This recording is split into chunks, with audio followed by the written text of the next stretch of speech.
আসসালামু আলাইকুম রহমতুল্লাহি ওয়া বারাকাতুহু আলহামদুলিল্লাহ ওয়াসসালাতু ওয়াসসালামু আলা রাসূলিল্লাহ সাল্লাল্লাহু আলাইহি ওয়াসাল্লাম। আছি ইব্রাহিম খলিল রোডে বিসফলা কবুতর চত্বর। এটা চিনেন, তারা তো সহজে বুঝতে পারতেছেন, প্রসিদ্ধ একটি এরিয়া। কলক টাওয়ার নিচে হলো কলক টাওয়ার, তার নিচে ইব্রাহিম খলিল রোডের সর্বপ্রথম যে হোটেলটা সেটা হলো লুলু যে সুপার মার্কেট। লুলু মার্কেটের পরে ফন্দক ইমারত সুলতান, এই হোটেলটা শুরু হলো ইব্রাহিম খলিল রোডের প্রথম হোটেল হলো এটা। আজকে আমি দেখব এই হোটেলের প্রাইস সেপ্টেম্বর মাসে কত আছে এবং কি তারপর নাওয়ারতুশ শামস 1, নাওয়ারতুশ শামস 2।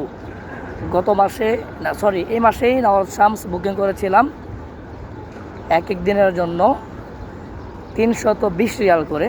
তারা 350 করে বুকিং করেছিল, কিন্তু যেহেতু আমরা মাঝে মধ্যে হোটেল বুকিং করে থাকি সেই সুবাদে তারা বলছে একটু কমে রাখছে।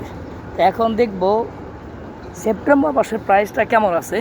ফন্দক ইমারত সুলতান এগুলা এবং কি আশেপাশের যে হোটেলগুলো আছে এগুলো আজকে প্রাইস জানবো সামনে মাসের জন্য কত রেট আছে।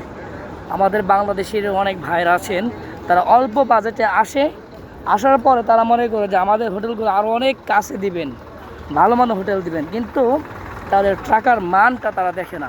মানে প্যাকেজ মূল্য যেমন হোটেলও তেমনই হবে, স্বাভাবিক এটা। আর এই সমস্ত হোটেল থাকতে হলে অবশ্যই প্যাকেজ মূল্য বেশি হতে হবে, এটা স্বাভাবিক। কারণ হেরামের থেকে খুবই নিকটে 0 মিটার এই হোটেলের দূরত্ব।